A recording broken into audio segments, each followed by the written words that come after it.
Day off from work. Called in sick. Let's play some Blue Lightning.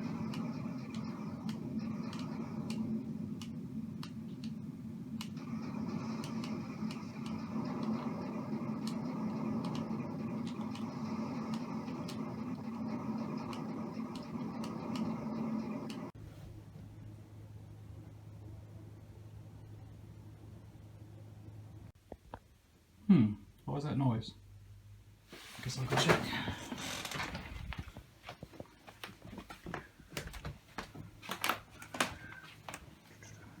Have you played Atari today?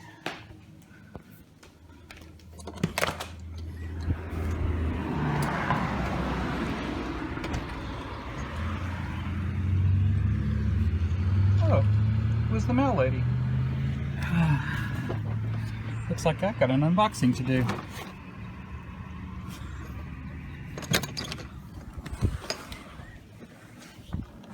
Okay, so what this is a guy named Stormsurge over on the Atari IO forums.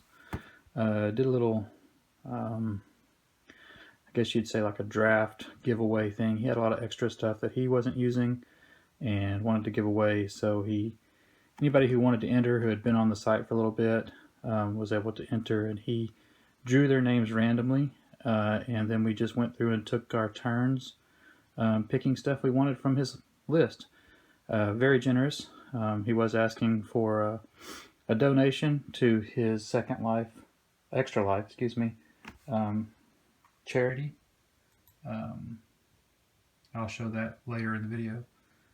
But anyway, this is his package to me, the stuff that I picked out. I cut off the label here so I wouldn't be giving away any addresses. And I thought it was kind of funny that I noticed he put my username on the to section there, control issues. So anyway, I've already opened the side. I haven't looked inside it or anything yet. So let's pull some stuff out and see what we got. Some bubble wrap here.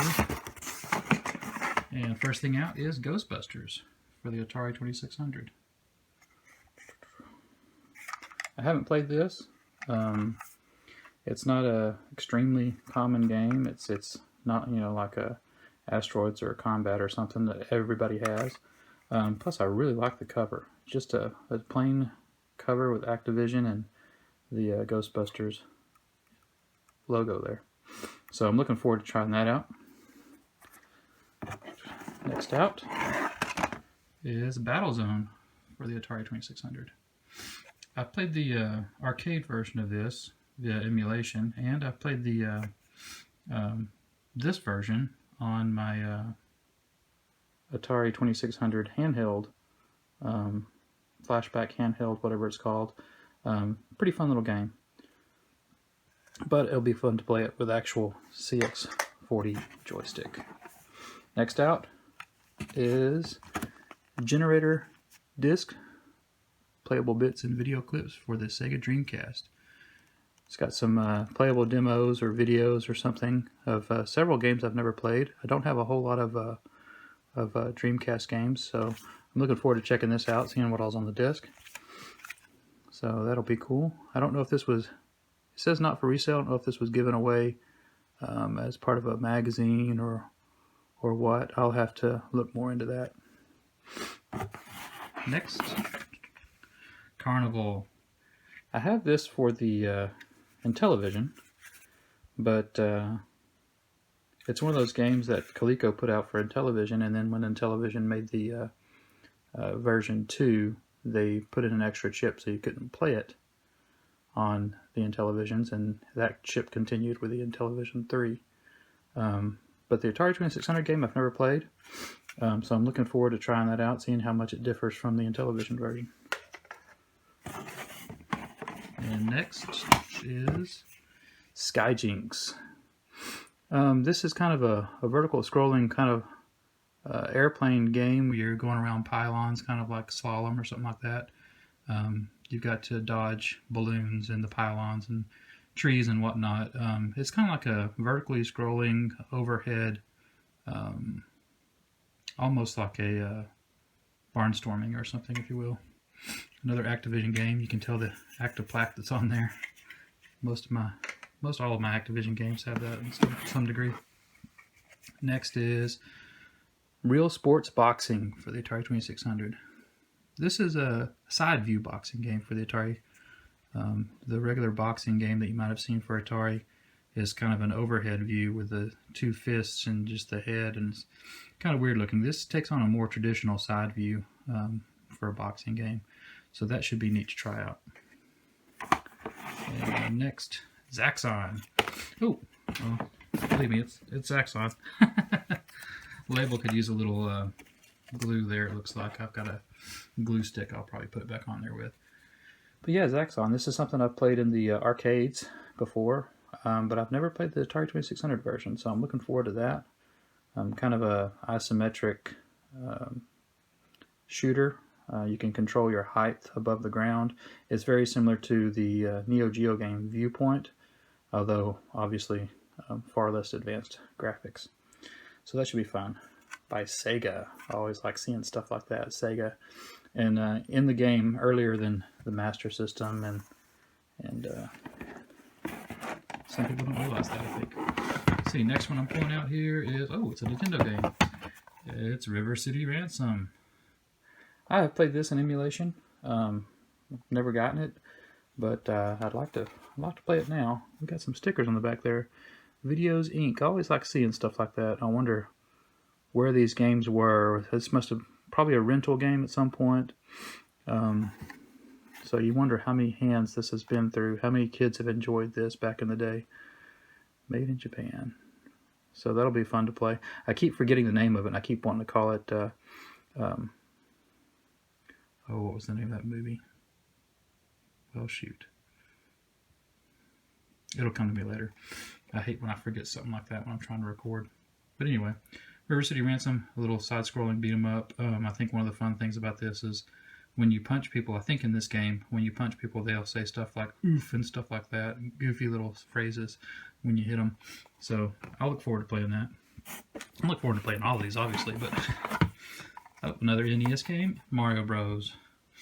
The old Mario Brothers arcade game. I've played that a few times. This is my first, oh, it's a 5-screw. That's even better, cool. I might open that up later. But the Mario Brothers arcade classic series. I really like the 7800 version of this. I played the NES version before, but it's nice to finally have it. I've got Super Mario Brothers, of course. This is completely different. You don't want to jump on the turtles in this one. You hit them from below. So if you haven't played this, you definitely need to. It's a classic. And next out. Oh, Top Secret Episode, Goggle 13. I remember renting this back in the day. This is one of the... It's almost kind of infamous as a game that actually kind of had a sex scene or an implied sex scene. At some point you meet up with a girl and go to a hotel and the lights go out and it's kind of, your health goes up. So it's kind of funny. It's a kind of a hard game, but I don't think I've played it in years. So it'll be fun to revisit that one. And next out of the box, oh, Altered Beast.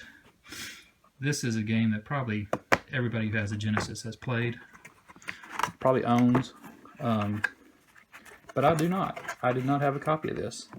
I have a copy for the Master System, but not the Genesis. So it's really cool. Got the manual, the plastic case, and the game. Of course, it's infamous for its voice acting. It's digitized speech. Zeus or whoever it is at the beginning of the game tells your warrior to wise Fomilguave. So that's kind of almost meme status. Happy to have that. And next, there we go. Skydiver. One of the kind of the plain label one here. I don't know if there is another version, but I'm happy to have it. Look forward to playing it. It's kind of a no, I'm thinking of Human Cannibal. Skydiver. I think you actually drop out of a plane and try to hit a target or something. You have to deal with wind and things like that, so that'll be fun. Let's try it out. And next, it feels like another Genesis game. Yep. PGA Tour 3. I like golf games. I don't like sports games, but I like golf games. Golf games and racing games. This is an EA Sports game. They always had their own little cartridge shells that they made with a weird yellow thing. I used to think that was like a removable tab, like you could add something in there, maybe expand rosters or something. I don't think it is, but so that'll be fun to try out. I don't have a golf game for the Genesis. And what else we got in here? Reaching further in, almost done, I think. Halo 3. I've never been a huge Halo fan. I have Halo for the Xbox. Couldn't get anywhere in it. So it'll be fun to try this one, see if I can do any better on it on a newer system. It feels heavy. Must have the book and everything in there. Oh yeah, looks like a map or a poster or something. There's several different books in there, so that's good. Thank you for that one. And what else? Is that it? Oh, yeah. Just some more wrapping, it looks like. Yep, that's all we got. So anyway, I want to thank Stormsurge. I did tell him that I would promote his Extra Life charity. So if you want to help him out on that, you can go to extralife.com, search for Matthew Edwards. That's him there. He's already raised $120, so good to that. And it's playing in support of Connecticut Children's Hospital, I believe. So anyway, check that out. Donate if you can. Help him out. It's for a good cause. So anyway, that's it for me. I'm probably going to go back and try some of these out, or maybe play some Blue Lightning for the High Score Club. Anyway, that's it for now. Bye. Happy gaming.